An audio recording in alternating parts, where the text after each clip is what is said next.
आप लोग इतने उत्साह में रहते हैं, बस कथा करने की और आप में कमी रहेगी, नहीं तो वो भी आप ही कर दो। कीर्तन आप कर लेते हैं, जय जयकार आप कर लेते हैं, नृत्य आप कर लेते हैं, स्वरूप तिलक आप कर लेते हैं, एकादशी आप कर लेते हैं, नाम जप आपसे हो जाता है, सब तो आप कर ही लेते हैं। बस कथा करने की जिम्मेवारी हमको दे रखी है। लेकिन आपके उत्साह को हम प्रणाम करते हैं। बस यही आवश्यक है भक्ति मार्ग में। आप सबको बहुत बहुत प्रणाम, बहुत बहुत जय श्री कृष्ण, जय सिया राम। खूब भाव से आप लोग कथा श्रवण कर रहे हैं। आज तृतीय दिवस की कथा है। अब स्थान तो हम बदल नहीं सकते, स्थान तो यही रहेगा। लेकिन अब आप लोगों को रात रात भर थोड़ा कैलोरीज अपने घटाओ, ताकि जितनी जगह में आप बैठते हैं वो बैठ सकें। कई लोग तो आप में ऐसे हैं जो केवल हड्डियों पे ही जी रहे हैं। वो कहेंगे महाराज जी और कितनी घटाएं बताओ। लेकिन ये आप सबका उत्साह, प्रेम भाव और ठाकुर जी के प्रति जो ये लगन है, ये अद्भुत है। और ये अनुभव हमको मुंबई में पहली बार हुआ। इसके लिए हमें बहुत सुख है। कथाएं तो सब जगह होती हैं, सब जगह ही संख्या में लोग आते हैं। इतनी संख्या में आते हैं कि बस जहां तक देखो लोग ही दिखते हैं। और सुनने हमको एक प्रसाद ठाकुर जी ने बहुत अच्छा दिया, सुनने वाले लोग कथा में आते हैं, और इसका हमें बड़ा सुख है, बहुत प्रसन्नता है।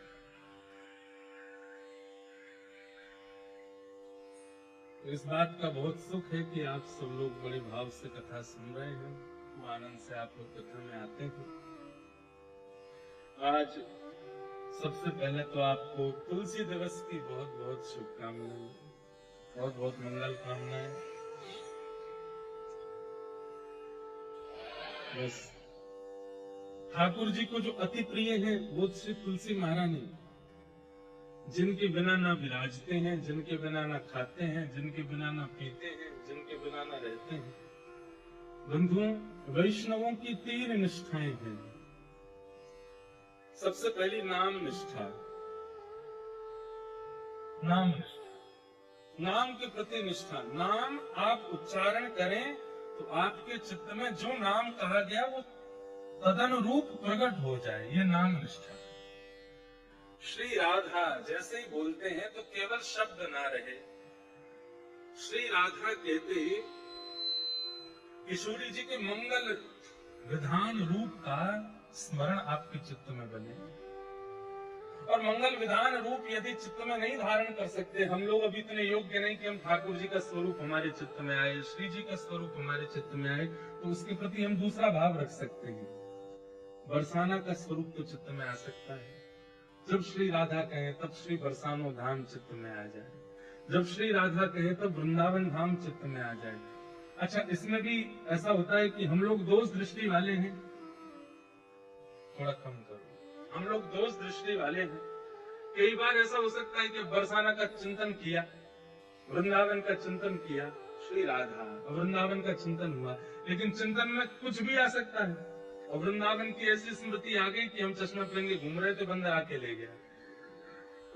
दोष दृष्टि है हमारी।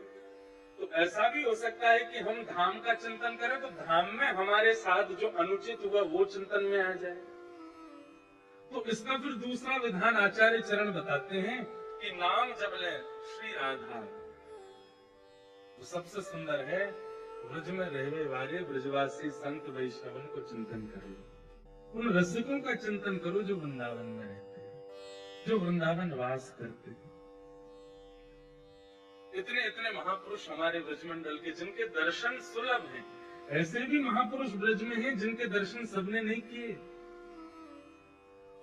जिनके दर्शन आपको सुलभ हैं, वो जिनके दर्शन करते हैं, ऐसे महापुरुष भी ब्रज में हैं। जहां ना कैमरे का प्रवेश है, जहां ना वीडियोस का प्रवेश है, जहां ना सोशल मीडिया का प्रवेश है, ऐसे महापुरुषों के दर्शन का सौभाग्य प्राप्त है। उनका चिंतन करने से क्या होगा? अब आप जितनी बार माला जप रहे हैं, श्री राधा श्री राधा श्री राधा, या जो भी आप जपते हैं, महामंत्र भी जपते हैं, हरे कृष्ण कृष्ण कृष्ण हरे हरे, हरे राम राम राम हरे हरे, अष्टाक्षर मंत्र श्री कृष्ण शरणम मम जपते हैं, या आपके गुरु के प्रदत्त जो आपको गुरु मंत्र है वो आप जपते हैं, उस समय चिंतन में वहां का कोई भाव आना चाहिए, नहीं तो नाम का कोई फल नहीं है। व्यक्ति औषधि लेते समय ये ध्यान रखे कि मुझे ठीक होना है, तो औषधि जल्दी काम करेगी। केवल औषधि ले ले और उसके बाद उसके जो नियम है, उसके जो परहेज है, उनका पालन ना करे, तो फिर औषधि काम नहीं करती। पर नाम एक ऐसी औषधि है, भाव कुभाव अनक आलसहु नाम जपत मंगल दिश दसो। एक कितनी सुंदर कथा याद आई, गजेंद्र मोक्ष, ध्यान से सुनिएगा। गजेंद्र जब भगवान नारायण को पुकारता है, सबको कथा पता है कि गजेंद्र अपने परिवार के साथ सरोवर स्नान करने, नदी स्नान करने गए, तो एक ग्राह ने, मगरमच्छ ने पैर पकड़ लिया।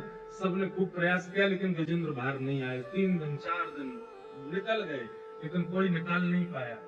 तो गजेंद्र को अपने पूर्व जन्म में गजेंद्र इंद्रद्युम्न नाम का एक राजा था, और उस जन्म काल में इंद्रद्युम्न राजा ने एक स्तुति लिखी थी।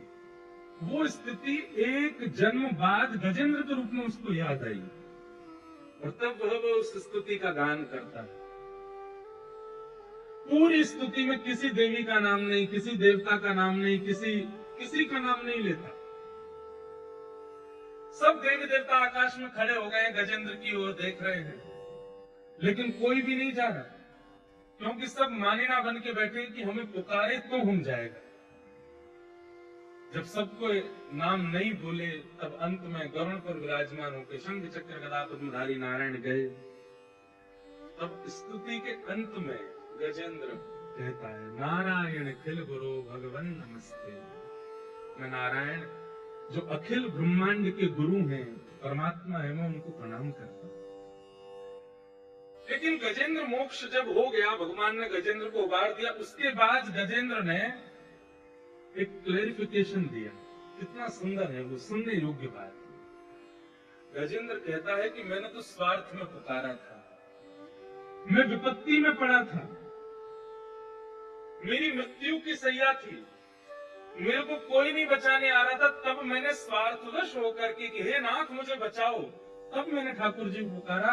तो स्वार्थ से पुकारने वाले के लिए ठाकुर जी जब गरुण आसन होकर के आ सकते हैं, जो निस्वार्थ होकर के पुकारता होगा उसके लिए ठाकुर जी कैसे आएंगे? भक्ति का असली स्वरूप है ये। आपको चंग आती है कीर्तन में नृत्य करने की, अच्छा लगता है भजन, वो एक अलग बात है, परंतु भक्ति का मूल रूप यही है। हमारी इतनी भी इच्छा नहीं है, हमारा इतना भी भाव नहीं है, हमारा इतना भी श्रेय नहीं है, सब कुछ ठाकुर जी पर अर्पित है। हमें ठाकुर जी से कुछ नहीं चाहिए, हम आपके हवाले हैं, आप चाहे हमारे संग जैसे करो। हम अपनी तरफ से कोई इसमें बहुत प्रयोजन या बहुत योजनाएं नहीं बनाएंगे, और हम आपको बहुत उदाहरण देकर के, भक्तों के चरित्र सुना करके तो सिद्ध करते ही हैं, पर हम ये बात कह दें, भगवान की नजर नहीं लगे इस बात को, हम ऐसे ही हैं। हमारा सच में कोई निधान नहीं होता कि हमें कब क्या पहनना है, क्या बोलना है, क्या खाना है, क्या पीना है, कहाँ जाना है, कहाँ नहीं जाना है, क्या करना है, नहीं करना है। पिछले कुछ वर्षों में इसका निधान हमारे हाथ में बिल्कुल नहीं। आज हमने वस्त्र भी, पटका भी दूसरा निकाला, धोती भी दूसरी निकाली।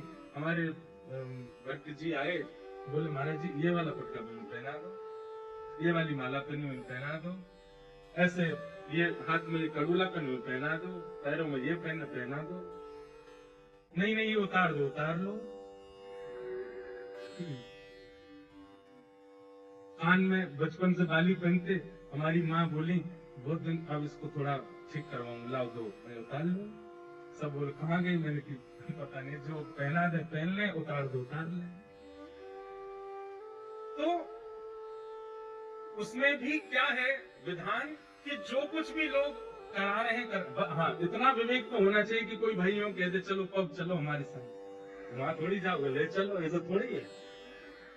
हम वहां चलो, उस गलत जगह पे चलो, ऐसे थोड़ी, वहां थोड़ी जाएंगे। इतना बुद्धि विवेक तो है कि जो अयोग्य है उसकी विवेक तो सत्संग आपको देता है, पर अपनी सुख की व्यवस्थाओं में अपनी इच्छा नहीं है, ठाकुर जी की इच्छा। गजेंद्र तो कहते हैं कि मैंने स्वार्थ से पुकारा तो वो आ गए रक्षा करने के लिए। अगर मैंने निस्वार्थ से पुकारा होता तो मुझे क्या प्राप्त होता, मैं वो सोच करके चिंतित हो रहा हूं। यदि मैंने निस्वार्थ से पुकारा होता तो क्या होता। तो वैष्णवों की 3 निष्ठा में सबसे पहली निष्ठा नाम निष्ठा। जब आप नाम उच्चारण करते हैं, आप राम भी अगर कहते हैं तो आपको राम जी का स्मरण होना चाहिए। अब आप वो स्मरण कैसे करें? नभ कंज लोचन कंज मुख कर कंज पद कंजा। कंज किसे कहते हैं? ये है कंज, कमल। जिनके कमल जैसे नेत्र हैं, जिनके कमल जैसा मुख है, जिनके कमल जैसे हाथ हैं, जिनके कमल जैसे पैर हैं, जिनके कमल जैसा सर्वांगीण अंग है, ऐसे प्रभु श्री राम। अब आप चिंतन करो, देखो कितनी सुंदर झांकी। ठाकुर जी हैं नील वर्ण के, और आंखें कैसी हैं? कमल जैसी। तो जैसे मानो नील सरोवर में 2 कमल रखे हैं। ठाकुर जी के हाथ कैसे हैं? कमल जैसे, मानो नील वर्ण में 2 कमल यहाँ। चरण कैसे? कमल जैसे। हम लोगों का एक स्वभाव है, संसार के विषय का चिंतन हम बहुत जल्दी कर लेते हैं, लेकिन भक्तिमय चिंतन हमसे बनता नहीं। अभी कोई आपको उटपटांग चीजों का चिंतन करावे, विषय भावनाओं का चिंतन करावे, कोई गलत बात मन से करने लग जाए, तो गंदी बात करने लग जाए, आप 2 मिनट में आपकी सारी इंद्रियां एक्टिव हो जाएंगी उसके लिए। लेकिन भक्ति भाव में लगाना पड़ता है, चिंतन करना पड़ता है, सोचना पड़ता है, चिंता करनी, कैसे बनेगा, कैसे बनेगा, क्यों नहीं बन रहा है? क्योंकि हमारा स्वभाव उस तरफ नहीं है, हमारी चित्तवृत्ति उस तरफ नहीं है। हमारी चित्तवृत्ति काम भोग की ओर है, तो वहां का चिंतन 2 मिनट में। गलत गाने सुन लेते हैं, गलत दृश्य देख लेते हैं, 2 मिनट में सब कुछ करना भी नहीं पड़ता, तो भी हमारी इंद्रियां सब सजग हो जाती है। और यहाँ इतनी कथाएं सुनने के बाद, नाम जप करने के बाद भी ठाकुर जी के प्रति चिंतन नहीं बन पाता। इसलिए प्रयास कीजिए, जब जब नाम उच्चारण करो तब तब या तो नामी का या नामी के धाम का चिंतन करो। जितनी बार नाम उच्चारण हो, वृंदावन का स्मरण हो, ब्रजवासियों का स्मरण हो, रसिकों का स्मरण हो, संतों का स्मरण हो, जितनी बार राम नाम उच्चारण करो। हमारे वृंदावन में एक बाबा रहते थे, उपासक थे राम जी के, रहते थे वृंदावन में। और जब बिहारी जी का दर्शन करते थे तो कहते जय हो अवध बिहारी लाल की। ब्रजवासी कहते बाबा का है वो, बावड़ा है वो है, वृंदावन बिहारी लाल है, अवध बिहारी बोले। राधा वल्लभ जी के पास जाते तो राधा वल्लभ जी के पास जय हो जानकी वल्लभ लाल की जय हो। राधा रमन जी का दर्शन करने जाते जय हो जानकी रमन लाल की जय हो। सब ब्रजवासी कहते बाबा तेरी कैसी बुद्धि। यमुना जी में जाते जय हो सरयू मैया को जल कितना सुंदर है। ब्रजवासी तो अल्लड़ होते ही हैं, बाबा तुम वही करो ना मारे, अयोध्या जाके पूरे वृंदावन में अयोध्या को नाम जपे। कितनी सुंदर बात कहते बाबा। किसी ने कही आप इतना क्यों राम जी का मंदिर में जाते हो, ठाकुर जी के नाम लेते हो राम जी का। तो बाबा बोले जब, अभी कथा तो बड़ी है पर मैं सूक्ष्म सुना दूं, जब राम जी लौट करके आए अयोध्या तो शत्रुघ्न लाल जी को उन्होंने मथुरा भेजा था दैत्य वध करने के लिए। और उसके बाद शत्रुघ्न लाल जी वर्षों तक मथुरा में रहे राम जी के विरह में। तो वो बाबा बोले कि शत्रुघ्न लाल जी यहीं ब्रज में विराजते हैं, उनको राम जी की बहुत याद आती है, तो मैं सब जगह राम राम राम राम गा करके उनके हृदय को प्रसन्न करता हूँ, उनके हृदय को आनंदित करता हूँ। सोचिए लोगों की कितनी ऊंची भावना हो जाती है। हम वृंदावन में जाकर के नहीं कर पाते वो काम जो वो वृंदावन में अयोध्या का स्मरण कर रहे हैं, अयोध्या जाकर वृंदावन का स्मरण कर रहे हैं। क्योंकि हमारा मन उस प्रकार का नहीं है। मन में विषय भोग और विषय वार्ताएं इतनी ज्यादा हमने श्रवण कर रखी हैं कि मन को उतनी जल्दी उस भाव का स्मरण नहीं होता। अभी नाम ले लें बड़ा पाव, तो कितनों के जीव में तुरंत स्वाद भी आ जाएगा, चिंतन भी आ जाएगा, उसका रस भी आ जाएगा और दुकान भी दिख जाएगी, वो वाली दुकान सबसे अच्छी, वहां मिलता है बढ़िया वाला, उसमें चटनी भी अच्छी मिलती है, ये भी बढ़िया मिलता है। अभी हम नाम ले लें भांडीर वन, तो गए भी होंगे तो भी याद नहीं आ रहा होगा कि भांडीर वन में क्या था, कैसा था, स्वरूप क्या था, अयोध्या कैसा था, क्या था, इतना जल्दी, इतनी इतनी इतनी उत्सुकता से याद नहीं आता, क्योंकि हमारी चित्तवृत्ति वहां नहीं है। तो वैष्णव की पहली निष्ठा नाम निष्ठा, नाम जपिए पर नाम के साथ साथ धाम का या नामी का या धाम के वैष्णवों का चिंतन किया कीजिए, तब नाम सार्थक है। आप विश्वास मानिए 2 लाख नाम जप लीजिए, लेकिन 2 नाम जप लीजिए हमारी कही रीति से, वो 2 नाम 2 लाख पे भारी है। वैष्णव चिंतन के साथ, धाम के चिंतन के साथ। दूसरी निष्ठा है वैष्णवों की, पहली निष्ठा नाम निष्ठा, दूसरी निष्ठा एकादशी निष्ठा। एकादशी भार नहीं लगना चाहिए, एकादशी उत्साह के साथ होना चाहिए। अच्छा, भगवत संबंधी किसी भी कार्य में भार नहीं लगना चाहिए। सुबह सुबह कई लोग 2-2 घंटे पूजा करते हैं अपने घर में, और 2 घंटे पूजा करने के बाद जब निकलते हैं तो आकर के कल आप नहीं चाहे तो थक गए हो। आप अगर पूजा करके थके हो तो आप सेवा नहीं करके आए, आप श्रम करके आए हो। प्रेम के कार्य में श्रम नहीं होता। कोई अपने प्रेमी से मिलकर के ये थोड़ी कहता थक गया आज तो, अरे वो और उत्सुक हो जाता है, वो और चार्ज हो जाता है। कथा सुनने के बाद में कोई जाते बिस्तर पे पड़े, थक गया आज तो कथा सुनकर 3 घंटा बैठे वहां पर, आपने कथा, ये आपकी चित्तवृत्ति बता रहा है, आपकी स्थिति बता रहा है कि कैसी है आपकी चित्त की स्थिति। श्रम नहीं, उत्सुकता होनी चाहिए। एकादशी की तो प्रतीक्षा होनी चाहिए। आज क्या है, बोले आज नवमी है, अरे वाह कल 10वीं, परसों एकादशी है, परसों व्रत करेंगे हम, परसों अपने लाल जी को प्रसन्न करने के लिए भाव अन्न जल का त्याग करेंगे, हम ऐसे रहेंगे। ये एकादशी की प्रतीक है। एकादशी कर रहे हैं, घर में जिनकी एकादशी नहीं है वो रोटी खा रहे हैं, हमें मत दिखाओ। क्यों? रोटी देख लेंगे तो हमारा मन करेगा। ये कैसे एकादशी की आपका रोटी देख के मन कर रहा है? नहीं, व्रत उत्साह से होना चाहिए। माताएं बहनें हमारी कौन सा होता है, करवा चौथ का व्रत करती है, अब तो हमें याद रखना चाहिए। तो करवा चौथ का व्रत करती हैं और बस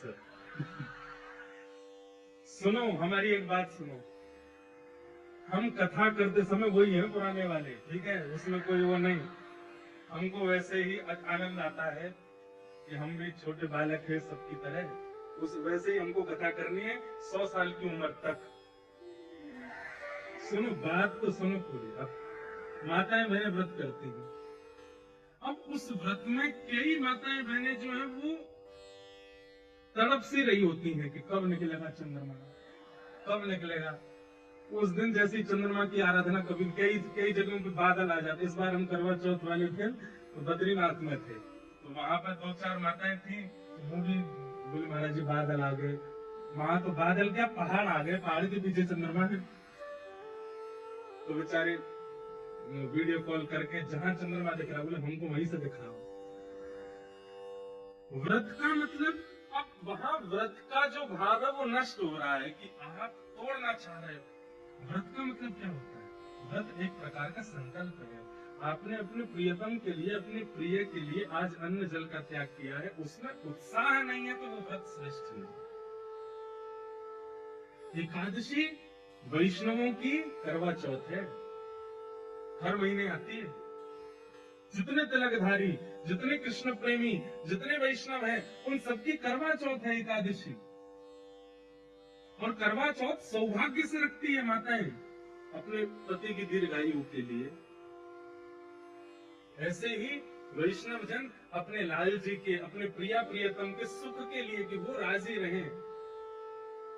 देखो होता क्या है, अन्न नहीं खाते ना जब हम, तो हमारी एक दिन की आयु बढ़ती है। व्रत 2 ही होते हैं, अन्न व्रत और मौन व्रत। ये 2 ही हमारी जीवन को घटाते हैं। जितना अन्न खाओगे उतनी जल्दी आपका जीवन कम होगा, जितना बोलोगे उतनी जल्दी आपका जीवन घटेगा। इसलिए कम बोलो कम खाओ, जीवन बढ़ेगा। इसलिए ये 2 व्रत बताए हमारे शास्त्रों में, है तो बहुत सारे पर ये विशेष है, अन्न व्रत और मौन व्रत। तो व्रत करने से क्या होता है, आपकी आयु एक दिन की बढ़ जाती है। एक दिन आपने अन्न नहीं खाया तो एक दिन की आयु आपकी बढ़ गई। वैष्णव क्या करते हैं, ठाकुर जी हमने अपना जीवन आपको दे दिया, हमने अपना सर्वस्व आपको दे दिया, हमने अपना समय आपको दे दिया, पर हम जो भी कुछ देते हैं आपको उसमें हमें कोई प्रमाणिकता नहीं कि आपको मिला कि नहीं। पर आज हम अन्न छोड़ करके जो एक दिन की आयु हमारी बढ़ी है वो भी हम आपको प्रदान करते हैं, आपके चरणों में अर्पित करते हैं, ये आप स्वीकार करो। हमारा 80 वर्ष का जीवन है, 90 वर्ष का जीवन है, 60 वर्ष का जीवन पता नहीं, पर उस 60 वर्ष के 80 वर्ष के जीवन में हम जितने दिन एकादशी करते हैं उत्साह से, उतने दिन ठाकुर जी के पास पक्के रूप से हमको जाने को मिलेगा ही मिलेगा। उतने दिन तो ठाकुर जी अपने निकुंज में रखेंगे ही रखेंगे। इसलिए वैष्णवों की दूसरी निष्ठा क्या है, एकादशी निष्ठा। और वैष्णवों की तीसरी निष्ठा का नाम है तुलसी निष्ठा। आज तुलसी दिवस है, पूरा विश्व अलग दिवस बना रहा है, पर हम वैष्णवों के लिए आज तुलसी दिवस है। बंधुओं, प्रत्यक्ष रूप से मैंने पहले भी कथा में कहा, भाई लोगों को ठाकुर जी की सेवा बड़ी निपुणता से करनी चाहिए। पर ठाकुर जी की सेवा में, शालिग्राम जी की सेवा में भी कई बार माताओं को निषेध बताया गया, और भी कई भागों में। माताओं के लिए तो तुलसी सेवा, तुलसी की सेवा। जिस घर में तुलसी जी हरी भरी रहती है, जिस घर की तुलसी जी देख करके बस आनंद आ जाए, घनी तुलसी घर के द्वार पर लगी है, उस घर में कभी यमराज नहीं आते, उस घर के किसी भी व्यक्ति को यमलोक नहीं जाना पड़ता। सबसे पहला प्रमाण तो यही है। और भैया सबसे बड़ी बात, आप लोग गूगल मैप पर एड्रेस डालते हो, गाड़ी आपकी वहां पहुंचा देती है। ठीक वैसे ही ठाकुर जी का जो गूगल मैप है उसमें केवल यही डालते हैं किन किन घरों में तुलसी है, वहां के डायरेक्शन बताओ, वहां की दिशाएं बताओ। तो जिस घर में तुलसी, उसी घर में ठाकुर जी का आगमन होता है, उसी घर में वैष्णवों का। हनुमान जी गए लंका, और लंका में जाकर के जब पूरा लंका का दर्शन कर, तभी उन्होंने देखा एक तुलसी का वन। यहाँ कहाँ सज्जन कर वासा, ये लंका निश्चरों की भूमि, यहाँ पर सज्जन कौन रहता, बताइए। तुलसी से ही प्रमाण मिल गया कि कोई सज्जन है। जब भीतर जाकर के देखा तो विभीषण जी महाराज, विभीषण जी को देख करके हनुमान जी ने उनको सज्जन कह दिया, और कहा तुम पर राम कृपा निपनश्य होगी। केवल इतने मात्र से कि बाहर द्वार पर तुलसी लगी। आज तुलसी दिवस है। एक तो तन में तुलसी धारण करो, कंठ में तुलसी जी पहनो। हमारे प्राण कब चले जाएं पता नहीं, तुलसी जी तन में होनी चाहिए, स्पर्श में होनी चाहिए। और दूसरा, घर पर तुलसी धारण, घर पर तुलसी विराजमान। आज इसी प्रकार से अपने तुलसी दिवस को आनंदित आप लोग करो। बहुत सारे प्रश्न आए हैं। महाराज जी, श्री कृष्ण जब साथ में होते हैं परिवार के साथ, और वहां वैष्णव के प्रति बुराई हो रही हो, दोष देख रहे हो, और हमें ना चाहते हुए भी वो सुनना पड़े, हम जानते हैं कि वो अपराध है, मतलब घर के लोग किसी वैष्णव का बुराई कर रहे हैं, चॉइस ना हो, तब हम सबके साथ रहें के भी मन में नाम जप करें। क्या मतलब उनका ऐसा भाव है कि घर में जब कोई वैष्णव अपराध कर रहा हो, हमें ना चाहते हुए भी मौन रह के सुनना पड़े, तो हमें क्या करना चाहिए। देखो, वैष्णव अपराध कोई व्यक्ति कर रहा है, वैष्णवों के प्रति अनर्गल बातें कर रहा है, आपको सुनने और देखने को यदि प्राप्त हो रही है, आप तुरंत उसका मानसिक त्याग करो, मन में उस बात को आने मत दो, मन में उसका चिंतन मत होने दो, और उस व्यक्ति के नाम से भी ठाकुर जी को प्रणाम करो, इसको सद्बुद्धि देना नाथ कि आप ऐसा ना करें। बस यही आप कर सकते हैं। लड़िएगा मत, विवाद मत करिएगा, विवाद वैष्णव का स्वरूप नहीं है। बंधुओं, कलिकाल जितना आगे बढ़ेगा उतना ज्यादा व्यासपीठ को, उतना ज्यादा संत समाज को, उतना ज्यादा वैष्णवों को खतरा बढ़ता ही जाएगा। लोग बाग दुनिया भर के प्रलाप करके कैसे भी करके चाहते हैं कि इतने वैष्णवों को कथा नहीं सुननी चाहिए, इतने लोग क्यों सुन रहे हैं, इतनी भक्ति क्यों बढ़ रही है लोगों में, इतनी कृष्ण भक्ति क्यों हो रहे हैं। तो कहीं ना कहीं कलयुग प्रलाप करवाता है लोगों से। आपको चाहिए आप मौन रहिए, उनके नाम से भी जप कर लो, ठाकुर जी इनको सद्बुद्धि दे। ठाकुर जी को नहीं छोड़ा लोगों ने, आजकल के वैष्णवों को क्यों छोड़ेंगे, इसलिए उसको ज्यादा चिंतन नहीं। इनका ऐसा भाव कहा जाता है, माता पिता की सेवा ईश्वर की भक्ति के स्वरूप है। अगर वह इस दुनिया से चले गए और आपके सेवा वाला कर्म आपके अनुकूल नहीं, विपरीत निकले, तो आपको अत्यधिक कष्ट दे, उसका निवारण दें। यदि आपके अपने ही आपको सबसे ज्यादा कष्ट दें और आपको जीना भी दुर्बल कर दें, तो इसके प्रति क्या करना चाहिए। प्रहलाद जी महाराज का चिंतन करो, जहां पिता ही हिरण्यकश्यप है, पिता ही मारते हैं, पिता ही मरवाने की आज्ञा देते हैं, ऐसी स्थिति में भी प्रहलाद जी महाराज। बंधुओं एक चीज सीखिएगा, भक्ति परिस्थिति के अनुकूल विचलित नहीं होने देती। परिस्थिति में चाहे पति, चाहे पत्नी, चाहे माता पिता, चाहे अंतरंग व्यक्ति भी आपके विपरीत हो जाए, तो भी अगर आप भक्त हैं तो आप विचलित नहीं होंगे। प्रहलाद जी महाराज से सीखो। प्रहलाद जी महाराज प्रसन्न, प्रहलाद जी ने नृसिंह भगवान को इसलिए प्रकट कर दिया क्योंकि इतने समस्त प्रलापों में भी एक बार भी अपने पिता को दोष दृष्टि से नहीं देखा। अब एक कथा सुनाते हैं। हमारे पांडुरंग भगवान के अनेक भक्त हुए, उनमें से एक भक्त हुई सक्खूबाई। एक वैष्णव कुल में जन्म हुआ सक्खूबाई का।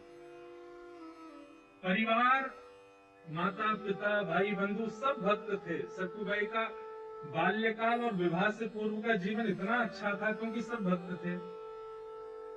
लेकिन विवाह के बाद कन्या कैसे कुल में जाएगी, इसका कोई प्रमाण नहीं दे सकता। सक्खूबाई का विवाह किया गया, लेकिन परिवार ऐसा मिला विपरीत, और विपरीत ही नहीं, विपरीत की पराकाष्ठा। कई घर ऐसे होते हैं जहां सास ससुर अनुकूल नहीं है, लेकिन पति अनुकूल है तो भी निर्वहन किया जा सकता है। पति अनुकूल नहीं है लेकिन सास ससुर अच्छे तो भी निर्वहन हो जाता है। बहुत सौभाग्यशाली मानिए कि सब अनुकूल है, माता पिता, सास ससुर, पति, बच्चे सब अनुकूल हैं। बहुत बड़ी कृपा है ठाकुर जी, नहीं तो कोई ना कोई प्रतिकूल ही रहता है। तो सक्खूबाई का तो ऐसा जीवन, ससुर जी भी प्रतिकूल, सासू माँ भी प्रतिकूल, देवर ननद भी प्रतिकूल, और अंततो गत्वा पति भी प्रतिकूल। कोई भी उनका था नहीं। सक्खूबाई घर में आई है, ब्याह करके आई, ब्याह करके आते ही पहले दूसरे दिन से ही सास ने डांटना, गाली देना, बुरी तरीके से बात करना, बेवजह बिना किसी अपराध के सक्खूबाई को कष्ट देना प्रारंभ कर दिया। परंतु सक्खूबाई ने विचार किया कि अब ये मेरा परिवार है, अब जैसा भी है मुझे स्वीकार तो करना है। सक्खूबाई निर्वहन कर रही थी वहां पर। एक दिन सक्खूबाई अपने भवन से बाहर जल भरने के लिए सरोवर के पास गई। तभी जय जय राम कृष्ण हरि, जय जय राम कृष्ण हरि, राम कृष्ण हरि कीर्तन करते हुए वारकरी वारी जा रही थी पंढरपुर। वारी समझते हैं? जाती है ना, आषाढ़ी एकादशी पर वारी जाती है। मुंबई से भी बहुत वैष्णव, वारकरी वैष्णव जाते हैं। क्या अद्भुत नजारा होता है पंढरपुर के मार्गों का, जगह जगह से वारी आती है। बंधुओं, जब अत्यंत वैष्णव व्यक्ति नाम धुन सुन लेता है ना, तो वो रोक नहीं पाता स्मरण। जैसे व्यसनी व्यक्ति को व्यसन की वस्तु दिख जाए तो उसकी जीभ में पानी आता, वो भागता है उस व्यसन वस्तु की ओर। ऐसे ही भक्त जो होते हैं नाम के व्यसनी होते हैं। सक्खूबाई तो स्वयं को रोक नहीं पाई, उठ करके नृत्य करना चाहती थी, लेकिन अड़ोस पड़ोस की माताएं भी थी साथ में, तो रुक गई, बस देखती रही। नेत्रों से अश्रु गिर रहे हैं, मुख पर प्रसन्नता है, मन ही मन नृत्य कर रही है, कुछ नहीं कर सकती। जैसे ही वे वारकरी वारी लेकर के पंढरपुर की ओर बढ़े, उनकी रज उठा करके अपने माथे से लगाने लगी। आपको प्रणाम करती हूँ, वंदन करती हूँ कि आप लोग पंढरपुर जा रहे हैं, कितने भाग्यशाली हैं आप लोग। मैं तो नहीं जा सकती, मेरे ऊपर तो कृपा नहीं। और इतनी ज्यादा भावुक हो गई कि रोने लगी सखुबाई। तभी एक वहां बहन बैठी थी पास में, उसने कहा तू क्यों रोती है, क्या बात है? मुझे पता है तेरे घर से आवाजें आती हैं, तुझे मारते हैं पीटते हैं तेरे घर के सब लोग, मैंने देखा है, बहुत बहुत विचलित हैं, बहुत विचित्र हैं। सब लोग इधर देखो, ध्यान से सुनो, क्या बात है? बोले कुछ नहीं, बस पंढरपुर जाने का मन हो रहा है, पंढरीनाथ विठोबा को देखने का मन हो रहा है। इन सबको देख के इनकी भाग्य की सराहना कर रही हूँ कि कितने भाग्यशाली, जाएंगे पंढरपुर में, दर्शन करेंगे, कीर्तन करेंगे, गरज करेंगे, प्रसाद पाएंगे। मैं कहा यहीं पिटती रहूंगी घर में, कुछ नहीं कर सकती। लेकिन ठीक है, मेरा भाग्य ऐसा, मेरा शायद विठोबा ने इसी में मेरा सुख सोचा होगा, नहीं जाऊंगी। बोले तू एक काम करना। बोले क्या? तू चली जा, एक बार चली जाए यहां से, फिर लौट करके मत आना, विठोबा तुझे संभाल लेंगे, तेरी रक्षा कर लेंगे। नहीं नहीं, मैं ऐसा नहीं कर सकती, मेरे माता पिता पे बात आ जाएगी, परिवार छोड़ के कैसे जाऊंगा। बोले तू जाना, तब तक विचार करती रहेगी, ये तो ऐसे ही करते रहेंगे तेरे साथ। आज वारी मिल गई है, इसके सारे चली जाएगी, कल को वारी नहीं मिलेगी, कल को कोई वैष्णव जाते हुए नहीं दिखेंगे, कैसे जाएगी? अभी तो इनके बीच तो पहुंच जाएगी पंढरपुर, चली जा। मन में ऐसी स्थिति बनी, जाऊं नहीं जाऊं, जाऊं नहीं जाऊं। अंत तो गत्वा सखुबाई सब छोड़ छाड़ करके दौड़ पड़ी और वारी में जाकर के निकल पड़ी पंढरपुर की ओर। परंतु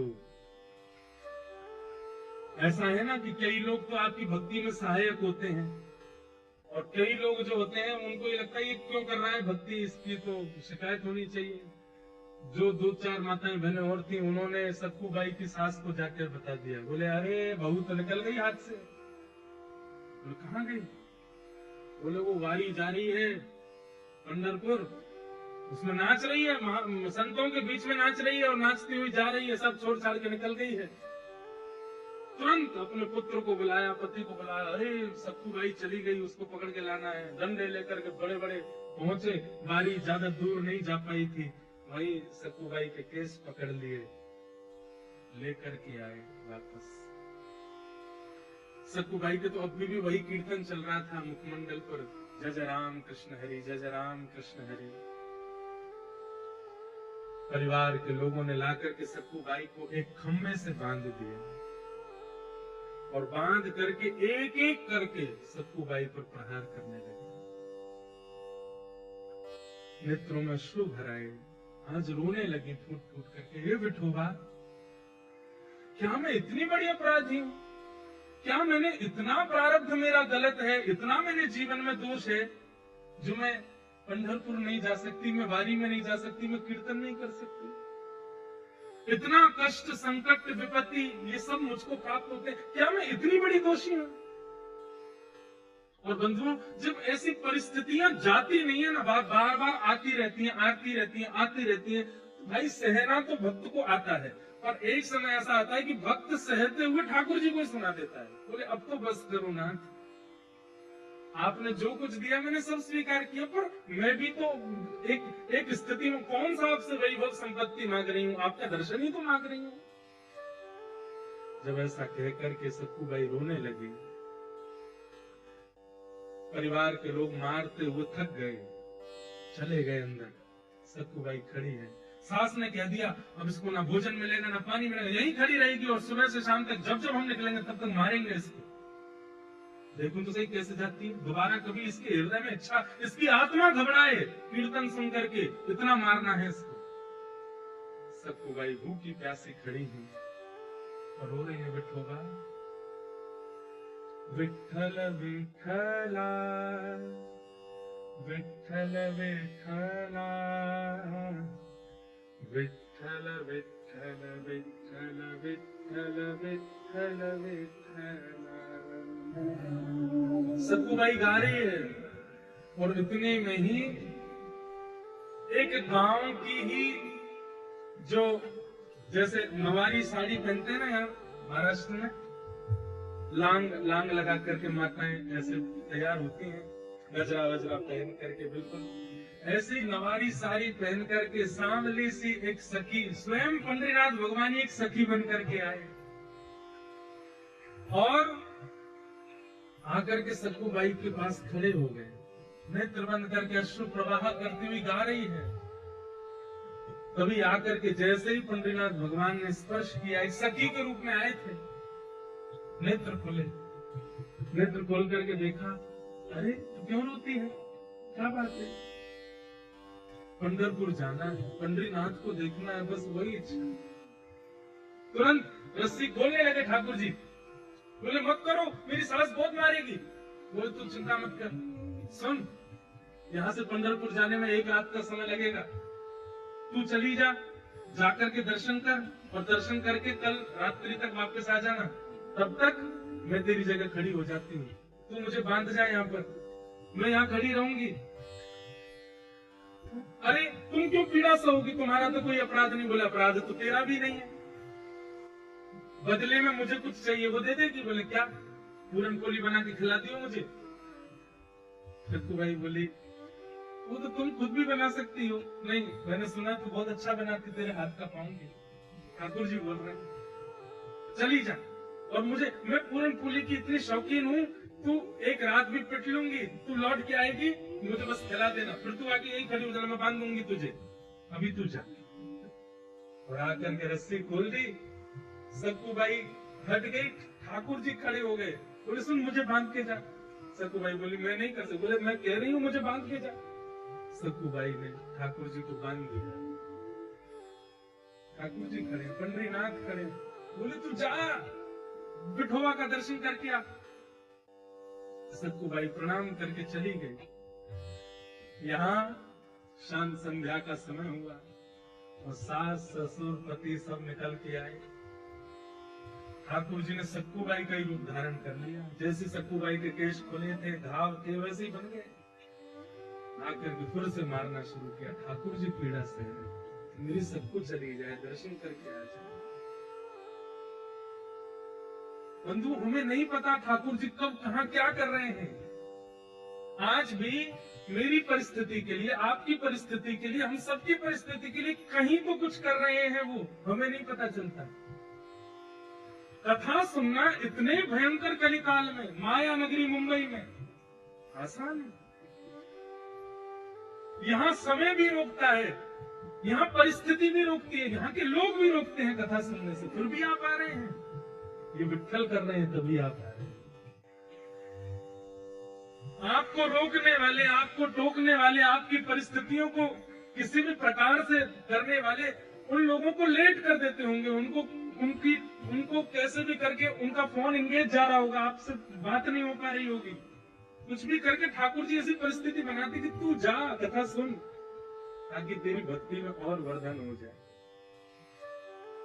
पति मार रहा है, सास ससुर मार रहे हैं, ठाकुर जी पिट रहे हैं खड़े होकर। तो बोले मेरे भक्त को जो कष्ट मिला वो मैं भी तो सहूं। अनुब्रजाम में हम नित्यम पूये ये तन्य रेणु भी। ठाकुर जी कहते हैं मैं नित्य अपने भक्तों के पीछे पीछे घूमता हूँ। मेरे भक्त का कोई अपराध करता है तो वो इस बात को निश्चित रखे वो अपराध मेरा भी हो रहा है। मेरे भक्त के मुख पर तुम गाली दे रहे हो, तुम मेरे सामने खड़े होकर के गाली देने में तुमको जैसा लगेगा वैसा ही हो रहा है, तुम मुझे ही गालियां दे रहे हो। सत्तूबाई तो पहुंच गई पंढरपुर, यहाँ ठाकुर जी पीड़ा सह रहे हैं। सुबह का समय हुआ, रात निकल गई, ठाकुर जी खड़े रहे भूखे प्यासे। पति आता था रोज रस्सी देखने के लिए, ढीली तो नहीं हो गई, और जैसे ही सत्तूबाई की रस्सी पेट के पास से पकड़ करके देखी ढीली तो नहीं है, जैसे ही हाथ लगाया तो ठाकुर जी के अंग का स्पर्श जैसे ही पति को हुआ, उसके चित्त में दया का संचार होने लगा, दया की भावना आने लगी। बंधुओं, जब कभी भी इस संसार में दुनिया निर्दयी हो गई हो, लेकिन आपके चित्त में तब भी दया आई हो, तो ये बात याद रखना, ठाकुर जी ने छुआ है आप, इसीलिए दया आ रही है, इसीलिए प्रेम आ रहा है। ये दया की भावना, ये प्रेम की भावना, ये सरल स्वभावना, ये आपका नहीं है। हम आप सब तो राक्षस हैं। हमारे अंदर ये सहज स्वभाव का प्रादुर्भाव ठाकुर जी के स्पर्श से होता है। जब जब दया आवे, जब जब किसी के ऊपर करुणा आवे, किसी के ऊपर दया आवे, किसी की सरलता, किसी के प्रति दीन भाव आवे, समझना ठाकुर जी ने छुआ है। सतगुरु के पति ने जैसे छुआ तो दया आ गई। कितनी दया आई? भूखी है, 2 दिन से कुछ खाया नहीं तूने, चल अभी माँ पिता को आने में देर है, तब तक मैं रस्सी खोल देता हूँ, कुछ खा ले, खुद बना के खा ले। रस्सी खोल दी, और सुन मेरे लिए भी बना देना। थोड़ी दया ही आई है, ज्यादा थोड़ी आई है, थोड़ी सी दया आई है। आप ये मत सोचिए कि वो कितना निर्दयी है, ये सोचिए कि एक सक्कूबाई के कारण ठाकुर जी कितनों भक्तों के हाथ का बना हुआ प्रसाद ठाकुर जी पाते। ठाकुर जी के हाथ का बना हुआ प्रसाद ये दुष्ट निशाचर पाने जा रहे हैं सक्कूबाई के कारण। ठाकुर जी आटा लेकर के आए, और जो जो सामग्री होती है पूरन पोली में सब ठाकुर जी व्यवस्थित कर रहे हैं। अपने हाथ से आटा मार रहे हैं, उसके अंदर वो जो मीठा मीठा सामग्री होती है उसको धर रहे हैं, बेल रहे हैं अपने हाथ से, कोमल हाथों से। ठाकुर जी ऊपर वैकुंठ में बैठी लक्ष्मी रो रही है ठाकुर जी को देख। एक ऐसा सौभाग्य एक भक्त के लिए ठाकुर जी कितना करते हैं। अभी बंधुओं जनाबाई का प्रसंग नहीं आया, नहीं तो नेत्रों के अश्रु रुकेंगे नहीं। ये पंडरीनाथ भगवान की ऐसी ऐसी लीलाएं हैं कि मैं क्या सुनाऊंगा। अपने हाथ से पूरन पोली बना रहे हैं, और कहां परमात्मा सबसे पहले आरोगते हैं, लेकिन आज भक्त के परिवारियों को पवा रहे हैं, उसके पति को पवा रहे हैं, उसकी माता बहन को पवा रहे हैं, उसके सास ससुर को पवा रहे हैं। उसके बाद पति कहता तू भी पा ले। अंत में ठाकुर जी स्वयं पार, आधा कोर पाया, पूरा पा भी नहीं पाए। किसी ने पूछा ठाकुर जी आप क्यों नहीं पा रहे हो? अपने हाथ का बनाया आज तक नहीं पाया, सदा भक्तों के हाथ का ही पाया है, स्वाद नहीं आ रहा है। पूरन पोली पवा दी ठाकुर जी ने, स्वयं पाली। पति ने कहा चल आजा दोबारा खड़ी हो। खड़े हो गए, ठाकुर जी फिर से बांध दिया, फिर से मारना शुरू किया। वहां सक्कूबाई पहुंची पंढरपुर, और पंढरपुर पहुंचते ही जैसे विठोबा को देखा है, कमर पर हाथ रख के सुंदर ते ध्यान उभे बिटे वैरी। आहा, ऐसा सुंदर जिनका ध्यान है, उनका प्रत्यक्ष दर्शन करके सक्कूबाई तो मंत्र मुग्ध हो गई। ठाकुर जी के चरणों को स्पर्श करके, हृदय से लगा करके, दर्शन करके इतनी आनंदित हो गई। अब जैसे ही बाहर निकलने लगी, सक्कूबाई तो भूल गई कि मेरा परिवार है, मेरा घर है, मेरा पति है, मेरी सास है, कौन, सब भूल गई। कुछ स्मृति नहीं थी, बस ये लग रहा है कि मैं दूर नहीं जा सकती, मैं आपसे दूर नहीं हो सकती नाथ। ज्यों ज्यों पग भार कर रही है घर से मंदिर से, त्यों त्यों सक्कूबाई के ऐसा लग रहा है कि मैं कैसे रहूंगी। ये विठोबा जैसे दिखने बंद होंगे, मेरी श्वास निकल ना जाए, मेरे प्राण ना चले जाए। और वही हुआ, जैसे ही सक्कूबाई मंदिर से बाहर आई, विठोबा दिखने बंद हुए। व्याकुल प्राण धरत नहीं धीरज, ऐसे प्राण हो गए सक्कूबाई के। उसी समय एक क्षण में खड़ी खड़ी सक्कूबाई के प्राण निकल गए, ठाकुर जी में विलीन हो गए। वही वारकरी वैष्णव जो वारी लेकर के सक्कूबाई के गांव से निकले थे, वो सब वहां कीर्तन कर रहे थे। तभी देखा कि कोई माता मूर्छित हो गई। दौड़ करके सबने जाकर के देखा, श्वास देखी चल नहीं रही है, नब्ज देखी चल नहीं रही है। वैद्य आए, वैद्यों ने मृतक घोषित कर दिया। वारकरी वालों में से एक बोला, अरे ये तो वो सक्कूबाई है, इसके गांव से तो हम लोग निकले थे, जो हमारी वारी में थोड़ी दूर चली, फिर सास ससुर पकड़ के ले गए थे, मारा पीटा, ये वही तो है। सबने मंत्रणा की, बोले कितनी सौभाग्यशाली, ठाकुर जी को देखते देखते प्राण चले गए। अब इसका शव वापस इसके घर पहुंचाना नहीं है, यही संस्कार कर दो इसका। हम लोग करेंगे, हम वैष्णव संस्कार करेंगे। चंद्रभागा के तट पर जाकर के सत्तूबाई का संस्कार कर दिया वैष्णव ने। वहां ठाकुर जी बंधे हैं सत्तूबाई बन करके। ठाकुर जी कह रहे हैं, वारी सत्तू तू तो गई, मैं नहीं खड़ा रह गया। अरे सत्तू ये क्या करके गई? तब रुक्मणी जी को चिंता हुई कि सत्तू तो वैकुंठ पहुंच गई, ठाकुर जी में सत्तू बने खड़े हैं। तब ठाकुर जी से कहा, नाथ ये मैं बहुत सह रही हूँ, आप इतना कुछ वहां सह रहे हैं, मैं देख के मेरे को व्याकुलता हो रही है, अब नहीं होगा ये काम, अब कुछ करिए। बोले क्या करूं, सत्तू तो गई, मेरे को यहाँ रहना ही पड़ेगा। बोले नहीं नहीं नहीं, कुछ तो करो। तो ठाकुर जी गए पंडरीनाथ भगवान चंद्रभागा जी के तट पर, और सत्तूबाई की चिता की जो राख थी, उस राख से सत्तूबाई का स्वरूप बना करके पुनः उनको जीवित कर दिया, और जीवित करके कहा, अरे सत्तू, बोली मुझे क्यों आपने वापस इस संसार में बुला लिया? ठाकुर जी बोलते, मैं बना हूं वहां पे। बोले वहां जा। नाथ, उस नरक में मैं कैसे जाऊं? बोले कुछ नहीं, इतने दिन मेरा संग किया, मेरे हाथ की बनी पूर्ण बोली खाई है उन्होंने, अब मेरा तो वहां पर पदार्पण हो चुका है, मेरे हाथ में मुझे जो करना था कर ली। अब तेरे चरण दोबारा जब वहां पड़ेंगे, अब तू परम भक्ता हो गई है, तेरे चरण पड़ते वो शुद्ध हो जाएंगे, अब तू वापस जा। वापस जाकर के वहां पर व्यवस्थित हो। सत्तूबाई अर्धरात्रि के समय पहुंची, ठाकुर जी वहां सत्तूबाई बने खड़े थे, उनको मुक्त किया। मुक्त करके ठाकुर जी तो अंतर ध्यान हो गए, कृपा करके सत्तूबाई वहां आकर के खड़ी हो गई। आज सुबह उठते ही पता नहीं क्या सास ने रात में स्वप्न में कुछ देखा, पति को कुछ हुआ, सब ने आकर के सत्तूबाई को खोल दिया। तो सत्तूबाई तो ठाकुर जी तो जा चुके, सत्तूबाई आ गई। सबने कहा, सत्तू अब हमें लगता हमने तुझे बहुत पीड़ा दी, बहुत तुझ पर अत्याचार किया, अब तू हमारी है, तू हमारे साथ प्रेम से रहे। लेकिन अभी भी थोड़ा रोष और क्रोध तो उनके मन में था ही, थोड़ा इतनी ज्यादा दयावंत तो हुए नहीं। लेकिन अब घटना क्या घटी, वो जो वारकरी वैष्णव जिन्होंने संस्कार किया था सत्तूबाई का, तो सत्तूबाई के वस्त्र और आभूषण वो लेकर के बोले वो घर पे दे चलते हैं, और थोड़ी सी अस्थियां भी ले ली थी। बोले उसको पति को कह देंगे नदी में बहा देना। या सत्तूबाई झाड़ू लगा रही थी घर में, जैसे ही वो वारकरी वैष्णव आए, घर में प्रवेश करती पहला तो मूर्छित ही हो गया। दूसरा बोला क्या हुआ क्या हुआ? बोले देख भूत। भीतर देखा तो सत्तूबाई झाड़ू लगा रही है। इतने में सास ससुर सब आए, बोले अरे इतने सारे ये वारकरी यहाँ कैसे?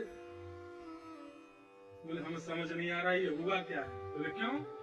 तो वस्त्र दिखाए तो सत्तू के वस्त्र, वही वस्त्र वही आभूषण, वो जो पहनती थी वो सब कुछ था। और बोले ये क्या है? बोले मटकी में अस्थियां हैं। बोले किसकी? बोले इनकी। सब अस्त व्यस्त होगा। तो फिर सत्तूबाई ने पूरी कहानी बताई। बोले कि मैं तो यहाँ थी नहीं, मैं तो पंढरपुर में थी, ठाकुर जी का दर्शन करने के लिए गई थी, वही मेरे प्राण चले गए, तो आप सबने मेरा संस्कार कर दिया, तो फिर तुम दोबारा जीवित कैसे हुई? बोले कि मैं गई पंढरपुर और मेरे पीछे से पूछो ये लोग क्या कर रहे थे। बोले आप लोग क्या? बोले हम तो सत्तू को रोज मारते थे, उससे पूरन पोली बनवाते थे। बोले सत्तू तो पंढरपुर में थी, तो यहाँ किसको मार रहे थे? तब सत्तूबाई के नेत्र सजल हो गए। बोले पंडरीनाथ खड़े थे यहाँ पर, वही कर रहे थे सब। ये सुनते ही परिवार के लोग तो घुटनों पर बैठ गए, रोने लगे। बोले हमने ठाकुर जी को मारा, हमने ठाकुर जी से पूरन पोली बनवाई, हमने ठाकुर जी से सेवा करवाई। सब देख करके आश्चर्यचकित हो गए। बोले अब क्या करें? बोले बस अब सब छोड़ो, जिन्होंने हमारे लिए इतना कुछ किया उन्हीं के नगर में चलो। तो सब छोड़ करके श्री सत्तूबाई अपने पूरे परिवार के सहित पंढरपुर चली गई और श्री पंडरीनाथ भगवान के चरणों में विराजमान होकर के अपना शेष जीवन वही व्यतीत किया। कल हम लोगों ने भागवत जी का मंगलाचरण सुना। तत्पश्चात 88,000 सौनकादि ऋषि बैठे हैं और सूत जी महाराज से उन्होंने 6 प्रश्न किए हैं। और ये 6 प्रश्न कौन कौन से हैं? ध्यान से सुनना। सबसे पहला कि भगवान के अवतार का श्रेय माने क्रेडिट किसको जाता है? भक्तों के लिए आते हैं ठाकुर जी, राक्षसों के लिए आते हैं, किसके लिए आते हैं? किम श्रेय। फिर हमारे हिंदू वैदिक सनातन धर्म में इतने सारे शास्त्र हैं, इनका सार क्या है? दूसरा प्रश्न। स्व अवतार प्रयोजनम, भगवान के अवतार का प्रयोजन क्या है? ठाकुर जी धर्म संस्थापनार्थाय संभवामि युगे युगे, धर्म की स्थापना करने आते हैं, परंतु कई विषय और कई लीलाओं से कई लोगों के मन में प्रश्न चिन्ह प्रकट हो जाता है, तो उसका स्पष्टीकरण करें कि भगवान के अवतार का प्रयोजन क्या है। किम कर्म, भगवान के कर्म क्या हैं? के अवतारस्य, भगवान के अवतार कितने हैं? और अंतिम प्रश्न, धर्म कम शरणम गतः। इन्हीं 6 प्रश्नों में अब कथा चलेगी। ये 6 प्रश्न मूल आधार हैं, इन्हीं के उत्तरों में ही पूरी कथा का क्रम चलेगा। भगवान के अवतार का श्रेय किसको जाता है? तो वाल्मीकि रामायण में एक प्रसंग आता है कि जब विभीषण शरणागति हुई, विभीषण को लंका से निकाल दिया रावण ने, और जब विभीषण राम जी की शरण में आया तो राम जी ने शरणागति करने से पूर्व एक बार अपनी वानर सेना से पूछा, मुझे क्या करना चाहिए, इसको स्वीकार करूं कि नहीं? तो मुखियाओं को बैठाया, जामवंत जी बैठे थे, सुग्रीव बैठे हैं, हनुमान जी बैठे, सबको बैठा करके पूछा कि ये शत्रु का भाई आया है, इसको स्वीकार करें कि नहीं? तो भगवान ने सबसे पूछा, तो सुग्रीव ने मना किया कि प्रभु शत्रु का भाई है, इसको स्वीकार नहीं करना चाहिए। तो सुग्रीव की बात पर कई वानरों ने बल दिया कि नहीं, सुग्रीव सही कह रहे हैं नाथ, हम इतने आगे तक आ चुके हैं और लंका पहुंचने की देर और सीता जी को बस प्राप्त करने की देर है, और ऐसी स्थिति में विभीषण को स्वीकार करना, कहीं ऐसा ना हो कि कोई विघ्न आ जाए, मत स्वीकार करो। सबकी बात सुन करके ठाकुर जी ने कहा ठीक है, उठ करके गए और विभीषण को हृदय से लगाया, तिलक कर दे, स्वीकार कर लिया। तो ये बात सुग्रीव को अच्छी नहीं लगी, और कहते हैं कि सुग्रीव ने उस समय मन बना लिया और मन में सोचने लगा, अब ये अकेले सीता जी को ले आवे, मैं तो इनका साथ नहीं दूंगा। जब हमारी बात माननी नहीं थी तो पूछा क्यों? तो ठाकुर जी तो मन की बात जानते हैं। तुरंत सुग्रीव को बुला करके भगवान बोले, क्या सोच रहे हो मन में? सुग्रीव बोले, नहीं कुछ नहीं। बोले, तुम क्या सोचते हो, हमको पता नहीं। लेकिन सुग्रीव, हम तुमको एक बात स्पष्ट कर दें। बोले, क्या? तुम्हें क्या लगता है हम रावण से युद्ध करने के लिए यहाँ आए हैं? जितनी देर में लक्ष्मण जी अपनी पलक झपकाते हैं ना, इससे भी कम समय में वैकुंठ में बैठे बैठे रावण का वध कर सकता हूं मैं। और वध तो बाद की बात, अगर मैं ना चाहूं तो रावण का जन्म ही नहीं होगा। मैं चाहता हूं, इसीलिए सब हो रहा है। तो ये मत सोचो कि तुम्हारा संग मिलेगा, वानर सेना मिलेगी, तुम लोग आओगे तो ही रावण मरेगा। ये सब तो लीला तुम लोगों को सुख देने के लिए कर रहा हूं। मेरी इच्छा हो जाए तो रावण का जन्म ही नहीं होगा। इसलिए तुम ये विचार मत करो कि मैं अकेले सीता जी को, अब भी तुम सब तो, महाभारत के प्रसंग में भी यही आता है कि अर्जुन को अपने गांडीव धनुष का बहुत अभिमान हो गया। तो उस समय बर्बरीक, जिन्हें हम लोग आज कलिकाल में श्री खाटू श्याम जी के रूप में पूछते हैं, जब उन्होंने ये उद्घोषणा कर दी कि महाभारत युद्ध का सबसे बड़ा योद्धा कौन, तो भीम अपनी छाती चौड़ा के खड़े होकर मेरा नाम बोलेंगे। युधिष्ठिर बोले, नाम तो मेरा ही बोला जाएगा।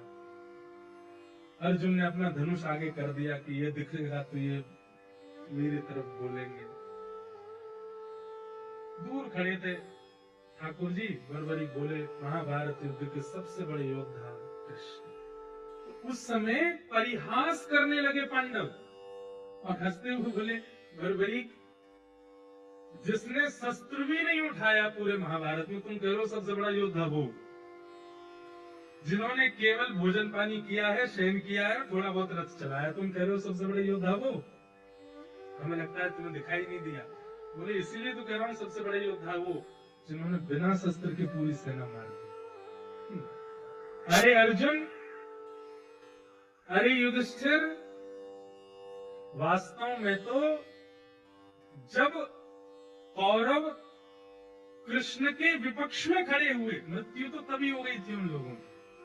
तो भगवान के विपक्ष में खड़ा हो जाए, मृत्यु तो उसी समय है, लेकिन श्रेय तुम लोगों को मिल जाए, इसलिए केवल उनके प्राण तो निकल चुके हैं, बस उन कठपुतली की तरह घूम रहे थे, तुम्हारे बाण लगने से श्रेय तुमको मिल रहा था, तो इसको मैंने मारा, उसको मैंने मारा, उसको मैंने मारा, मर तो वो पहले ही गए। ठाकुर जी राक्षसों के वध के लिए नहीं आते। एक प्रसंग सुना है। एक बार नारद जी महाराज भगवान की दिनचर्या देखने के लिए गए, भागवत जी में प्रसंग आता है। और नारद जी जब ठाकुर जी की दिनचर्या देखने के लिए गए तो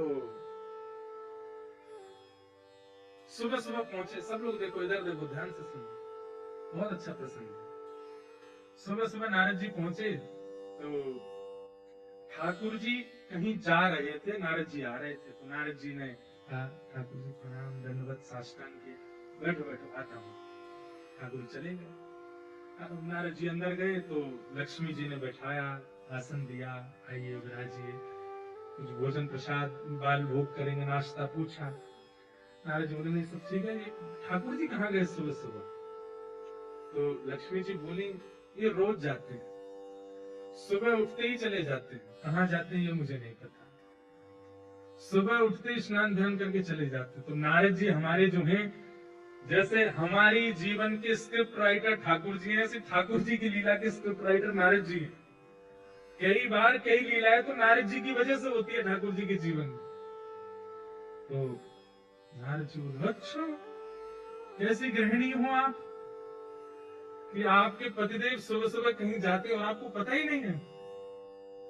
ठीक है, अब वो तो परमात्मा है, अपनी इच्छा, ना जाने क्या क्या उनकी लीलाएं हैं, हमने कभी विचार भी नहीं किया। नहीं नहीं, गलत कर रही हो आप, यहाँ आपका पातिव्रत धर्म नष्ट हो रहा है।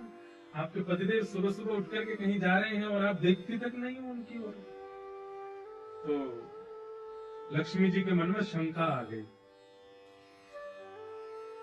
शंका उत्पन्न करने वाले भी कई लोग होते, कई लोगों में शंका होती नहीं है, शक होता नहीं, पर कई लोग करवा देते हैं।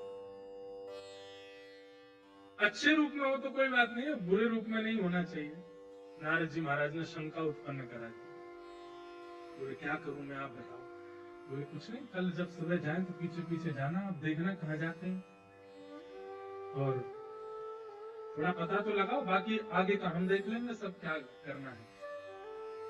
तो सुबह सुबह ठाकुर जी उठ करके स्नान ध्यान करके नित्य की भांति निकले, पीछे पीछे लक्ष्मी जी छुप छुप के जा रही है, देखो कहाँ जाते हैं। तभी वैकुंठ में कहीं जाकर के ठाकुर जी एक द्वार जैसा था, उसके अंदर प्रवेश कर गए। भीतर से द्वार बंद कर दिया, लक्ष्मी जी बाहर तक देख आई, लौट करके आई। नारद जी से बोला मैंने देख लिया, कहाँ गए? बोले कहाँ गए? बोले यहाँ से ऐसे ऐसे जाके इधर उधर जाके वहां एक द्वार है, उसके अंदर प्रवेश कर गए। तो एक द्वार में प्रवेश कर गए तो लक्ष्मी जी ने आकर के नारद जी को बताया, बोले कि एक द्वार के भीतर प्रवेश कर गए थे। तो द्वार के अंदर क्या है? बोले हमने उसके आगे नहीं देखा, अपने इतना ही देखा। कैसी पत्नी हो आप, केवल मार्ग देख के आगे, अरे भीतर तो देखना था क्या है। बोले आपने कहा था आगे का आप संभाल लोगे, आप ही देखो। तो लक्ष्मी जी नारद जी दोनों गए, वो जो द्वार जहां था उसके पास एक पेड़ के पीछे छुपके खड़े हो गए। ठाकुर जी 2-2.5 घंटा लगा करके बढ़िया प्रेम से और भीतर से निकले, बड़े हंसते हुए, प्रसन्न मुद्रा, बिल्कुल जैसे बस नृत्य करने की देर है, इतनी प्रसन्न मुद्रा में ठाकुर जी निकले और निकलते हुए चले गए। नारद जी बोले इतने प्रसन्न आपसे मिलके हुए कभी? तो लक्ष्मी जी बोली नहीं, प्रसन्न तो रहते हैं, आप ऐसा क्यों कह रहे हैं? बोले नहीं, देख रहे हो ये प्रसन्नता कुछ और है। लक्ष्मी जी बोले आप ऐसे नहीं कहो, चलो ना भीतर देखते हैं क्या है। ठाकुर जी जब चले गए वहां से तो नारद जी लक्ष्मी जी के साथ उस द्वार के भीतर प्रवेश किए। भीतर जाकर के देखा तो एक बहुत सुंदर सा एक भवन, बहुत सुंदर आंगन, बड़ी सुंदर सुगंधी आ रही है, बहुत सुंदर सूर्य की किरण भीतर पड़ रही है, अद्भुत, मतलब सात्विक वातावरण भीतर। और वहां एक आसन लगा हुआ था। आसन के पास जाकर के देखा तो प्रसन्न हुए, ठाकुर जी का होगा। उस आसन के सामने एक चौकी थी, उस चौकी के ऊपर एक सिंहासन था, वो सिंहासन एक कपड़े से ढका हुआ था। नारद जी बोले सिंहासन क्या है और ये ढका हुआ क्यों है? लक्ष्मी जी बोली आप देखो ना। आपने कहा था कहीं ऐसी कोई चीज ना हो कि हम देख लें ठाकुर जी नाराज ही हो जाए। आप देखो नारद जी महाराज ने जैसे ही वो वस्त्र हटाया, देख करके लक्ष्मी जी और नारद जी दोनों के नेत्र चकित रह गए। कैसे? वो एक आसन था और उस आसन में 4 खाने बने हुए थे। खाने समझते? 4 ब्लॉक्स थे, जैसे आपके 3 ब्लॉक है वैसे 4 खाने थे। एक खाने में लिखा था सतयुग, एक खाने पर लिखा था त्रेता, द्वापर और कलयुग। और उन चारों खानों में उस युग के जो भक्त हैं उनकी छोटी छोटी प्रतिमाएं रखी थी, उन पर तिलक चढ़ा हुआ था, पुष्प अर्पित हुए थे, उनको तिलक चंदन आदि।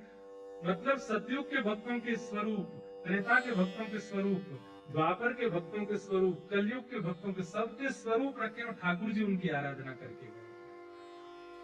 नारद जी महाराज ने देखा उन भक्तों के स्वरूप में नारद जी का भी स्वरूप रखा। नारद जी बोले यह तो मैं भी रखा हूं। लक्ष्मी जी बोली इधर देखिए मैं भी हूं। लक्ष्मी जी का भी आराधन करके गए। वहां पर मीराबाई का भी स्वरूप है, गोस्वामी तुलसीदास जी का भी स्वरूप है, हमारे श्री तुकाराम जी महाराज का, ज्ञानेश्वर माउली का, सबके स्वरूप विराजमान। और ठाकुर जी उनको आराम कर देख करके नारद जी के नेत्र सजल हो गए। बोले कैसे भक्त वत्सल है ठाकुर जी, पूरा विश्व इनको वंदन करता है और वो अपने प्रत्येक भक्त का वंदन करता। सोचो आप जैसे मिलाते हो, आप जैसे वस्त्र पहनाते हो, जैसे भोग, वैसे ही वैकुंठ में जरूरी नहीं आपकी करते होंगे, पर जो भक्त श्रेणी होगा। हाँ, मुझे कुछ अपने वृंदावन के और हमारे ब्रजमंडल के कुछ ऐसे रसिक जन दिख रहे हैं अभी भी, जिनके स्वरूप की आराधना ठाकुर जी करते हैं। वो है उस लायक। ठाकुर जी इत्र लगाते होंगे, ठाकुर जी पोशाक पहनाते होंगे, और सही बताऊं तो ठाकुर जी जैसे आराधना करते हैं वैसे ही फिर वो लोग हमको यहाँ दिखाई देते हैं, वैसे ही उनका स्वरूप दिखने लगता है। रसिक संत जनों को आप देखो, मैं कहा करता हूँ उनके वस्त्र 200-300 रुपए के वस्त्र पहनते हैं, मुख पर कोई क्रीम पाउडर लगाते नहीं है, सामान्य सा उनका वेशभूषा स्वरूप रहता है, फिर भी उनके प्रति इतना आकर्षण क्यों है? क्योंकि ठाकुर जी उनके निश्चित स्वरूप की सेवा करते हैं। ठाकुर जी भक्त अधीन है। आगे यहाँ सूत जी महाराज ने अनेक विषय कहते हुए भगवान के अनेक अवतारों का वर्णन किया और श्रीमद् भागवत की रचना का भाव बताया। वेद व्यास जी महाराज ने भागवत की रचना की। क्यों रचना की? मानव कल्याण के लिए रचना की। आदि आदि विषय बहुत विस्तृत रूप से बताया गया। नारद जी महाराज ने भागवत की रचना करवाने में वेद व्यास जी का सहयोग किया।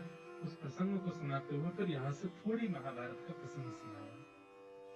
ये सब विषय हम बहुत विस्तार से कथा में सुना चुके, इसलिए इनको सूक्ष्मता से कह रहे हैं। महाभारत के अंतिम पड़ाव का प्रसंग यहाँ सुनाया गया। क्यों सुनाया गया? सूत जी महाराज से 88,000 सौनकादि ऋषियों ने पूछा कि महाराज परीक्षित को सुखदेव जी ने कथा क्यों सुनाई, और हमने सुना परीक्षित को 7 दिन में मरने का श्राप लगा था, तो कृपा कर उसका विस्तार हमें बताओ। तब यहाँ थोड़ा महाभारत का प्रसंग सुनाया। महाभारत का अंतिम प्रसंग चल रहा था और उसी समय भीम ने दुर्योधन की जंघा पर प्रहार करके पांडवों को जिता दिया और कौरव हार गए। तब गुरुपुत्र अश्वत्थामा ने आकर के दुर्योधन से पूछा कि क्या करना चाहिए। बहुत ध्यान से सुनिएगा। तो दुर्योधन कहता है अगर हम हस्तिनापुर की गद्दी पर नहीं बैठे तो ये भी नहीं बैठने चाहिए, इसका पूरा ध्यान रखो। बंधुओं, ये महाभारत में जितने भी कैरेक्टर हैं ना, ये सारे कैरेक्टर आज भी हैं मेरे और आपके अंदर। सत्य बात है, हम सब महाभारत के एक योद्धा हैं। बस ये पता करना है कि हम अर्जुन हैं कि दुर्योधन हैं। दुर्योधन का स्वभाव क्या है? जो मेरा नहीं हुआ वो किसी का नहीं होना चाहिए। ये दुर्योधन का स्वभाव। मैं हार जाऊं, मैं मर जाऊं, मेरी स्थिति बुरी हो जाए, और मैं जाते जाते उसको भी नहीं देखना चाहता कि उसको मिले, मतलब दूसरे के सुख से दुखी। ये दुर्योधन का स्वभाव है। अगर आपके अंदर ये है तो आप दुर्योधन हैं। धृतराष्ट्र कौन है? जो स्वयं नहीं देखता, दूसरे की सुने पर चलता है। समझ आ रही है बात? आप इन लोगों को सामान्य भाषा में कहते हैं कान के कच्चे। सुनो, वो तुम्हारे बारे में ऐसे ऐसे कह रहा था, वो तो ऐसा है, वो तो, और आपने विश्वास मान भी लिया। अगर आप इस प्रवृत्ति के हो तो आप दुर्योधन हो, आप धृतराष्ट्र हो। गांधारी कौन है? आंख तो है पर ये नहीं देख रहे, तो मैं क्यों देखूं? अपनी आंख में पट्टी बांध ली। मतलब उसकी स्थिति तो है कि वो परिस्थिति को देख सकती है, परख सकती है, लेकिन आलस्य इतना ज्यादा है कि जब यही नहीं हिल रहे हैं तो हम क्यों हिलें? आलस्य, जिसके कारण गांधारी। सब लोग ध्यान से सुनिए। शकुनी कौन है? खुद दुर्बल है, खुद निर्बल है, लेकिन दूसरों में तिल्ली लगाते ही रहेगा। तुम ऐसा करो, तुम ये कर सकते हो, तुम ये तुमसे होगा। और जब पूरी महाभारत हो जाए तो बैठे बैठे देख रहे सब खत्म, सर्वनाश करवा दिया। और सर्वनाश कराने के बाद में कुछ सोचना चाहिए था ना तुमको। हम तो कहेंगे ही कि करो, नहीं करना तुमको देखना चाहिए। ये तो रहे कौरव। अब आ जाओ पांडवों की तरफ। पांडव कौन है? हमें अपने जीवन की महाभारत में कौरव नहीं बनना है, पांडव बनना है। क्यों? क्योंकि पांडवों का संग ठाकुर जी करते हैं, पांडवों का साथ ठाकुर जी देते हैं। सबसे पहला नाम युधिष्ठिर। युधिष्ठिर का स्वभाव क्या है? धर्म, इसीलिए उसका नाम धर्मराज युधिष्ठिर है। धर्म है उसका स्वरूप। अगर कोई अधर्म है और उस अधर्म में फायदा ज्यादा है तो भी वो नहीं करेगा। है तो अधर्म ही, नहीं करूंगा। धर्म और अधर्म की परिभाषा समझना बहुत मुश्किल है बंधुओं, इसलिए सत्संग नित्य किया करो। आप अपनी जॉब करो, पैसे कमाओ, दुनिया भर का जो करते हो मुंबई में सब करो, पर मेरी मायने से, मेरी मान करके 20 मिनट रोज सत्संग को दिया करो, नित्य दिया करो। क्योंकि सत्संग ही आपकी विवेक बुद्धि जागृत करता है, और विवेक बुद्धि से ही धर्म का पता चलता है कि क्या धर्म है, क्या अधर्म है। तो धर्म का जो पालन करे वो युधिष्ठिर। भले ही अधर्म में करोड़ों का मुनाफा हो रहा है, लेकिन फिर भी नहीं करूंगा, धर्म करूंगा। हम कथा करते हैं, ऐसा चेहरा हो गया है हमारा कि हमको भी एडवर्टाइजमेंट करने के लिए बोलते हैं कई लोग, इसका कर दो, उसका कर दो। आप कह दोगे तो हमारे फ्लैट बिक जाएंगे, आप कह दोगे तो ये हो जाएगा। कई लोग तो प्रलोभन दे देते हैं कि हम आपको इतना देंगे, ये कर दो। मन में भाव आता नहीं, इसके लिए वाणी नहीं है, इसके लिए स्वरूप नहीं है, इसके लिए बुद्धि विवेक नहीं है। बुद्धि विवेक कथा कह के कहने के लिए, कथा कह के दक्षिणा हम ले लेंगे, पर हाँ धार्मिक प्रचार कर देंगे, किसी महाराज जी के मंदिर का प्रचार कर देंगे, किसी की सामूहिक विवाह हो रहे हैं कन्याओं के, उसका प्रचार कर देंगे, गौशाला का प्रचार कर देंगे, वहां दान पुण्य कर। पर किसी के व्यापार का प्रचार तो तुम उसके लिए करोड़ दो और मैं स्वीकार करूं, ये अधर्म। ये एक बात बताई मैंने, ऐसे अनेक बातें होती हैं जहां आप धर्म और अधर्म का आकलन करके अपने जीवन के निर्णय लेते हैं, वही युधिष्ठिर है। दूसरा नाम आता है भीम। भीम का स्वरूप क्या है? बल। भीम बलवान है। बल का मतलब शारीरिक बल नहीं होता, बल का मतलब हर प्रकार का बल, बौद्धिक बल, शारीरिक बल, धन का बल, कॉन्टैक्ट्स का बल। मेरे बहुत कॉन्टैक्ट है, मेरे बहुत जानकारियां हैं, मेरी बहुत पहचाने हैं, सबका बल। पर सबका बल होते हुए भी उस बल का दुरुपयोग ना करने वाला वो भीम है। कई लोग होते हैं वो बल का दुरुपयोग करते हैं, चाहे वो धन का हो, चाहे वो शरीर का हो, बुद्धि का हो, उसका दुरुपयोग करते हैं। बल का दुरुपयोग ना करने वाला भीम। तीसरा आता है अर्जुन। अर्जुन कौन है? मन। मन तो है पर मन में दया है, इसलिए कृष्ण उसके सारथी बनते हैं। महाभारत युद्ध निश्चित हुआ, दुर्योधन भी गया भगवान के पास, अर्जुन भी गया भगवान के पास। दुर्योधन ने जाकर के कहा आप हमारे पक्ष में आ जाओ महाभारत युद्ध में।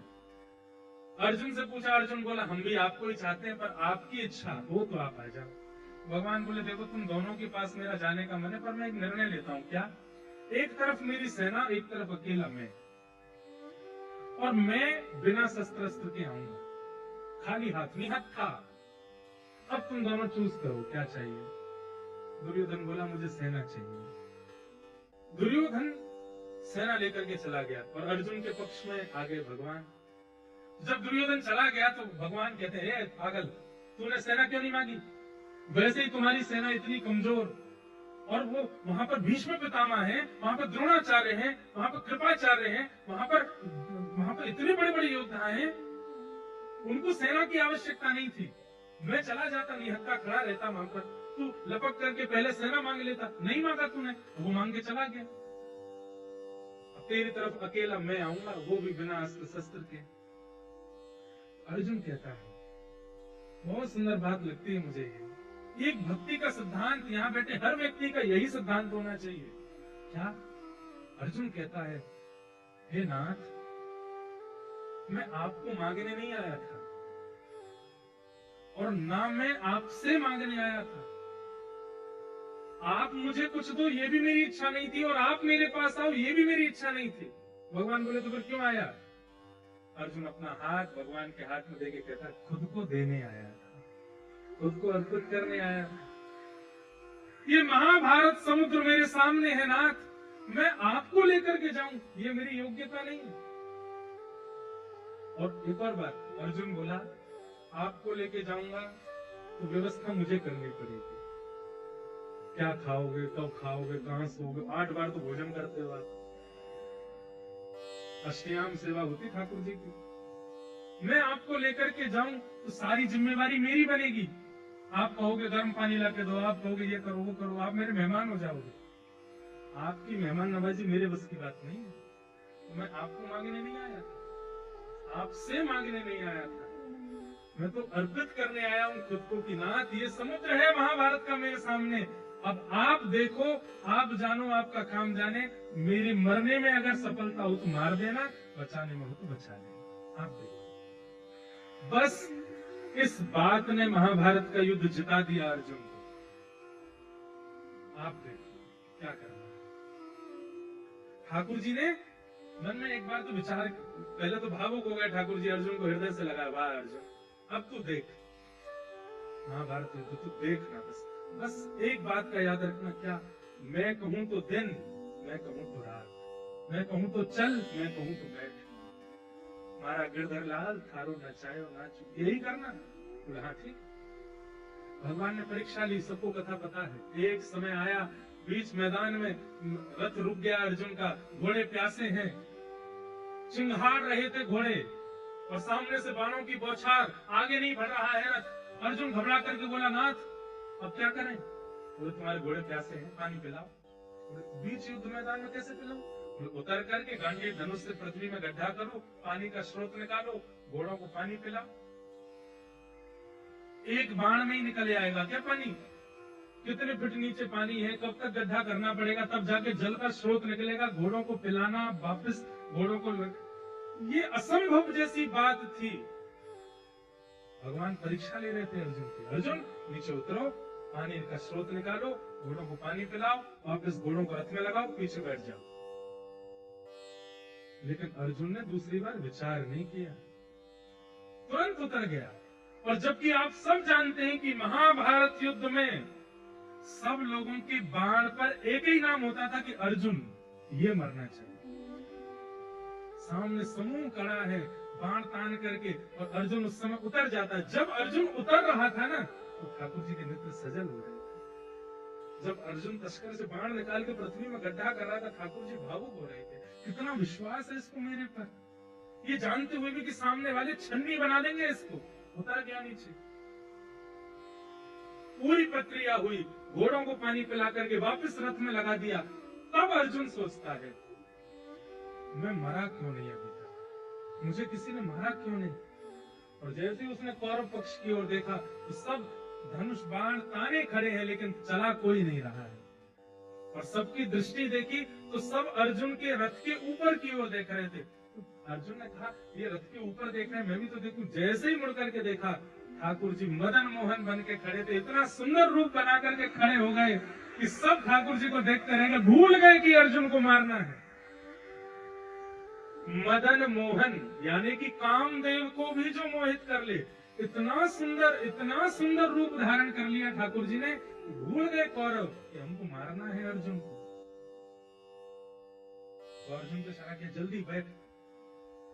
अर्जुन लौट करके आया, आके बैठ गया, तुरंत सामान्य हो गए सब। कौरव आंख मिटते रह गए, बोले ये सब क्या हुआ, हमने मारा क्यों नहीं? बोले हम तो इनके रूप को देखते रह गए। तुमने क्यों नहीं मारा? बोले मैं तो ओष्ठों की मुस्कान पे ही बावड़ा हो गया था। तूने क्यों नहीं मारा? बोले मैं तो आंखों की मटकाहट देख रहा था। तूने क्यों नहीं मारा? बोले आहा कैसी जुल्फें इनकी, मैं तो उसी में ही रम रहा था। ये ऐसे योद्धा हैं जो अपने स्वरूप से मार देते हैं सैनिकों को। तो महाभारत में अर्जुन बनो, युधिष्ठिर बनो, भीम बनो,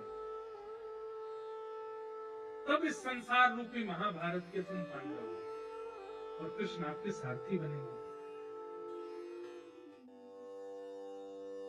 तो मैं क्या बता रहा था कि दुर्योधन ने क्या कहा गुरुपुत्र अश्वत्थामा को कि अगर मैं नहीं बैठा हस्तिनापुर की गद्दी पर तो ये भी नहीं बैठने चाहिए। भले युद्ध जीत गए तो क्या हुआ, कल सुबह इनका राज तिलक होना, उससे पहले अर्धरात्रि में मार दो, जाकर के छल से मारो, विष दे के मारो, जैसे मारना है मारो।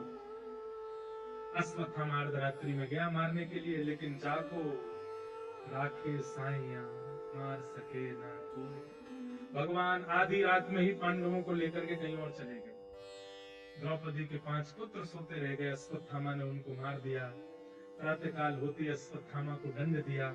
अश्वत्थामा ने अपने दंड का बदला लेने के लिए उत्तरा के गर्भस्थ शिशु को नष्ट करने के लिए ब्रह्मास्त्र छोड़ दिया।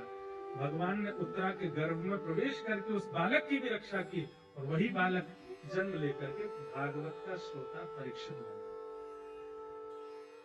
परीक्षित की भगवान ने रक्षा की। जैसे भगवान वहां से प्रस्थान करने लगे, कुंती ने भगवान की स्तुति करी। कुंती को तो सब जानते हैं, ज्यादा इनका प्रस्तुतिकरण तो देना आवश्यक नहीं।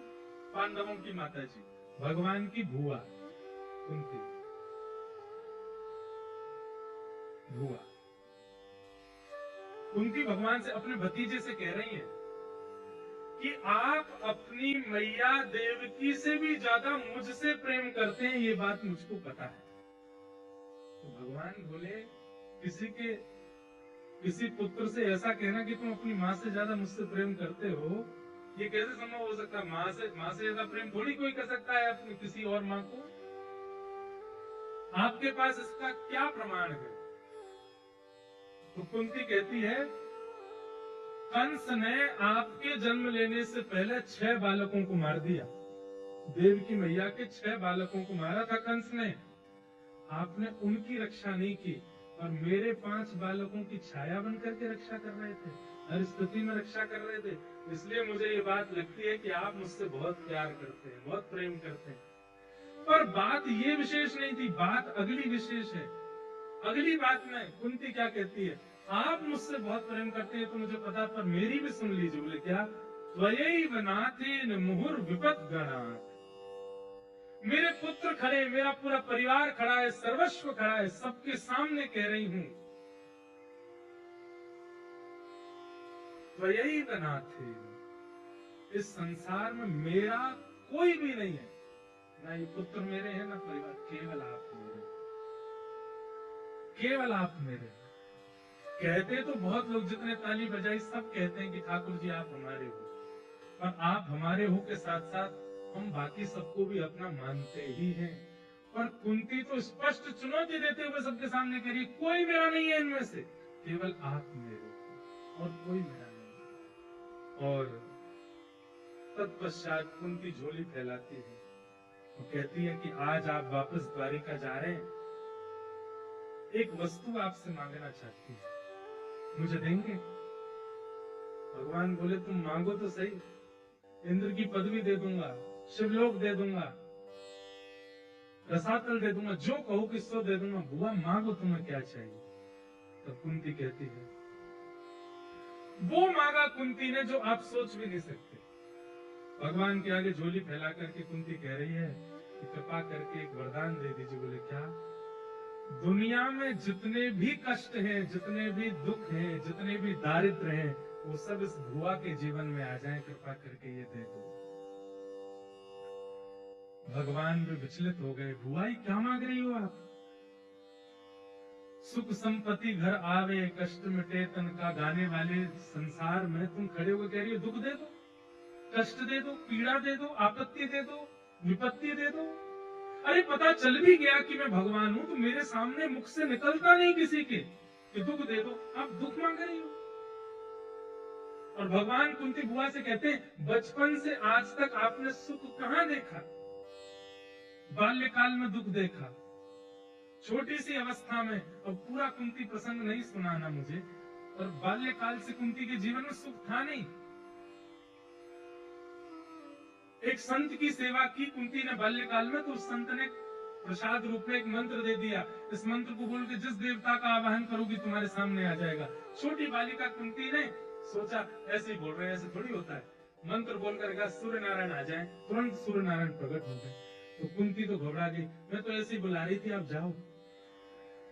तो सूर्य नारायण बोले नहीं, इस मंत्र की एक सामर्थ्य है, जिसको बुलाओगी वो आएगा, वो कुछ दे के जाएगा, मुझे कुछ नहीं चाहिए। नहीं, तुमने बड़े भाव से एक संत की सेवा की, मैं अपने समान पुत्र तुमको देता हूं। और कर्ण सूर्य नारायण ने दे दिया। छोटी सी कुंती मन में विचार करने लगी कि लोग, समाज, संसार के लोगों को मैं ये बात बताऊंगी, कोई समझेगा? कोई नहीं जानेगा, सब मुझ पर आक्षेप लगाएंगे। स्त्रियों पर आक्षेप करना और स्त्रियों के विषय में कुछ भी अनर्गल बोल देना बहुत आसान होता है। और हमारी बात मानिएगा, वैष्णव अपराध और स्त्री अपराध ये समान दोष है, मत कीजिएगा। परिस्थिति सबके जीवन में आती है, सबके जीवन की कोई ना कोई बात होती है, पर उसका सम्मान करना यदि आप नहीं सीखे हैं तो आपका भजन साधन सब व्यर्थ है। कुंती ने मन में विचार किया, कौन समझेगा मेरी बात को? लता पत्रों में लपेट करके कर्ण को बहा दिया नदी में। वही फिर एक धोबी की पत्नी ने गोद लिया और बाद में बड़े होकर के वही कर्ण बना जो कौरव पक्ष में रहा। कर्ण जानता है कि कुंती मेरी मां है, कृष्ण जानते हैं कि कर्ण कुंती का बेटा, और कुंती जानती है कि कर्ण मेरा बेटा है। बहुत विचित्र कथा है महाभारत की। पति पांडु महाराज, उनको श्राप लगा हुआ था कि अपनी पत्नी के पास सहवास की भावना से जाओगे तो तुम्हारी मृत्यु हो जाएगी। बच्चे 5 देवताओं की कृपा से जन्मे, इन्हें भी बचपन से दुखी देखना पड़ा। पांडु महाराज की मृत्यु के बाद कौरवों ने शासन अपने वश में कर लिया, इनको वन में छोड़ दिया। वन में मारे मारे बच्चे बच्चे फिरते रहे जैसे तैसे। महाभारत युद्ध हुआ।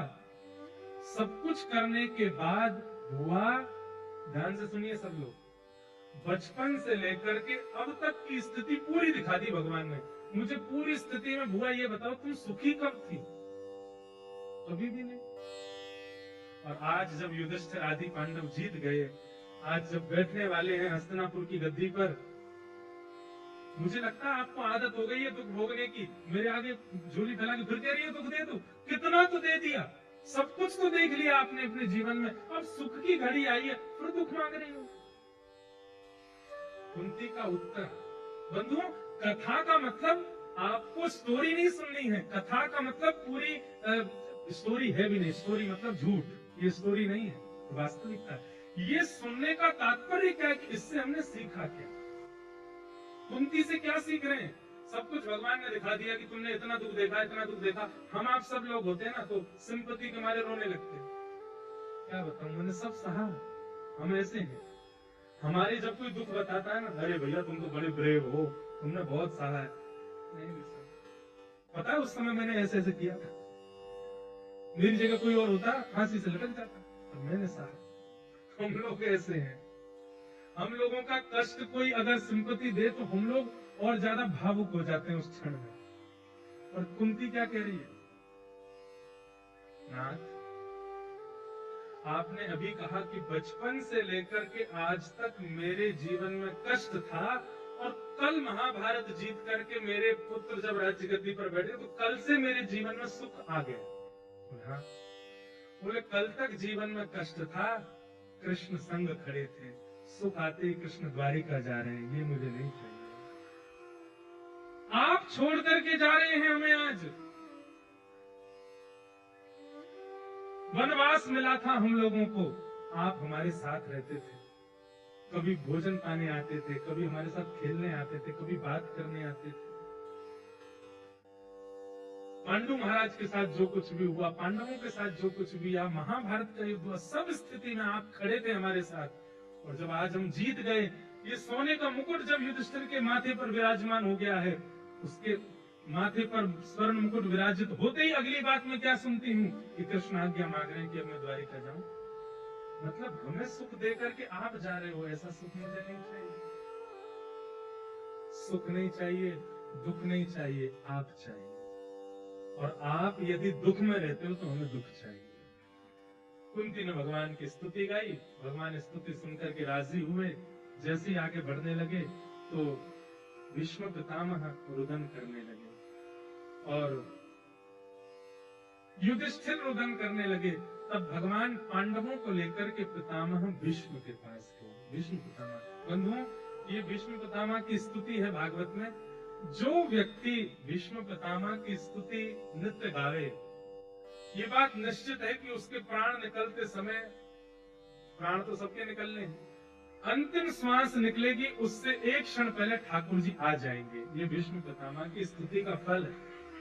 पितामह भीष्म बाणों की सैया पर पड़े हैं, रोम रोम में बाण लगा है, और उस स्थिति में अपनी मृत्यु को सावधान करके खड़ा किया है, मेरे ऊपर मत आना।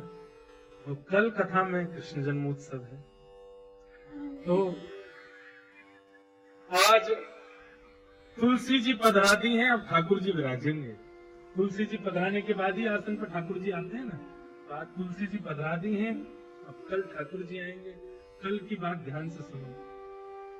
कल सब लोग पीले पीले वस्त्र पहन करके आना, और बढ़िया सुंदर भाई लोग पाग पहन के आना, माताएं बहनें भी सुंदर, जैसे हम गोकुल जा रहे हैं।